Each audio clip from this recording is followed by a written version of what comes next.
آج فلسطین میں مسلمانوں کے ساتھ جو کچھ ہو رہا ہے اور جس ظلم اور بربریت کی انتہا کر دی گئی وہ کسی سے چھپی ہوئی نہیں۔ کیا اپنے کیا پرائے، کیا مسلمان کیا کافر، ہر کوئی اسرائیل کے ظلم اور بربریت کو واضح طور پر دیکھ رہا ہے اور سراپا احتجاج بنا ہوا ہے، لیکن آفرین ہے اس کی ڈھٹائی پر کہ وہ اپنی ظلم اور بربریت کو ختم نہ کرنے کی قسم کھا بیٹھا ہے اور فلسطین سے مسلمانوں کا نام و نشان مٹانے پر تلا ہوا ہے۔ ہم مسلمان بحیثیت حکمران ہوں یا بحیثیت قوم اور فرد، ٹھنڈے دل و دماغ سے سوچیں، کیا ہم سیدھے راستے کو چھوڑے ہوئے تو نہیں ہیں؟ کیا ہمیں اپنوں اور غیروں میں، حق اور باطل میں فرق نظر آ رہا ہے؟ اور یہ بھی سوچنے کی بات ہے کہ کہیں ہم صحیح اور غلط میں امتیاز کی صلاحیت اور استعداد سے محروم تو نہیں ہو گئے؟ آپ صلی اللہ علیہ وسلم کا تو ارشاد ہے، تَرَى الْمُؤْمِنِينَ فِي تَرَاحُمِهِمْ وَتَوَادِّهِمْ وَتَعَاطُفِهِمْ كَمَثَلِ الْجَسَدِ إِذَا اشْتَكَى عُضْوًا تَدَاعَى لَهُ سَائِرُ الْجَسَدِ بِالسَّهْرِ وَالْحُمَى۔ تم مومنوں کو آپس میں رحم دلی، محبت اور شفقت میں ایک جسم کی طرح دیکھو گے۔ جب ایک عضو میں تکلیف ہوتی ہے تو سارے جسم میں بے چینی اور بخار محسوس ہوتا ہے۔ ایک اور بار ارشاد فرمایا، المؤمنون كرجل واحد ان اشتكى عينه اشتكى كله وان اشتكى رأسه اشتكى كله۔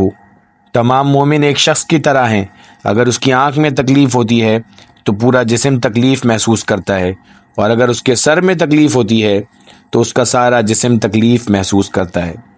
ایک دوسری جگہ ارشاد فرمایا، المؤمن للمؤمن کالبنیان یشد بعضہ بعضا۔ ایک مومن دوسرے مومن کے لیے عمارت کی طرح ہے جس کا ایک حصہ دوسرے حصے کی مضبوطی کا باعث ہوتا ہے۔ کیا آج کے حالات میں ہم اپنے مسلمان بھائیوں پر ظلم اور ستم اور ان کے کرب اور درد کو اپنا کرب اور درد محسوس کر رہے ہیں؟ کیا کفار کے مقابلے میں ہم ان کے لیے کسی بھی اعتبار سے مضبوطی، ڈھال اور سہارے کا کام دے رہے ہیں؟ اگر نہیں تو کیوں؟ آخر کیا وجہ ہے کہ فلسطین کے مسلمان اپنی زمین اور اپنے ملک میں یوم ارض فلسطین منانے کے لیے ایک جگہ جمع ہوتے ہیں تو ان پر اسرائیل وحشیانہ بمباری کر کے درجنوں مسلمانوں کو شہید اور سینکڑوں کو زخمی اور معذور کر دیتا ہے؟ ان کے واحد بڑے ہسپتال الشفا ہسپتال میں بمباری کر کے وہاں موجود اطباء اور مریضوں کو شہید کر دیتا ہے۔ خاص کر ان جگہوں پر بمباری کرتا ہے جہاں پر اکثریت عام شہریوں کی ہو، بچوں کی ہو، عورتوں کی ہو۔ لیکن ہمارا اس پر کیا رد عمل ہے؟ کیا ہم ان کی مدد کسی بھی اعتبار سے نہیں کر سکتے؟ کیا ہم اتنا بھی نہیں کر سکتے کہ اپنے زبان اور اپنے عمل سے ان کی مدد کریں؟ ان لوگوں کا بائیکاٹ اس حد تک بھی نہیں کر سکتے کہ ان کا اقتصادی بائیکاٹ کر دیں، ان کی چیزوں کو نہ خریدیں؟ آج سوال کیا جاتا ہے کہ کیا فرق پڑتا ہے، ان کو صرف 5% یا 2% جاتا ہے، کیا یہ جائز نہیں ہے؟ کیا یہ ناجائز ہے؟ کیا یہ جائز ہے؟ فتویٰ کیا ہے؟ یہ فتوے اور مسائل کی بات نہیں ہے، یہاں پر ایمانی غیرت کی بات ہے۔ مفتی تقی عثمانی صاحب دامت برکاتہم نے صاف فرمایا اور کھلے الفاظ میں فرمایا، اور کیا بہترین بات کی ہے کہ اگر کوئی تمہارے والد کو پتہ چل جائے تمہیں کہ کوئی تمہارے والد کی قتل کی سازش کر رہا ہے تو کیا تم اس کو گوارا کرو گے کہ تمہاری آمدنی میں سے 1% بھی اس کو جائے؟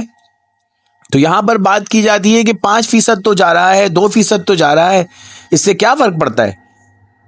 آج مسلمانوں کو ہمیں کیا ہو گیا کہ ہم اس قدر پستی میں چلے گئے کہ ہمیں اپنے مسلمان بھائیوں کا دکھ اور درد، اپنا درد محسوس نہیں ہو رہا۔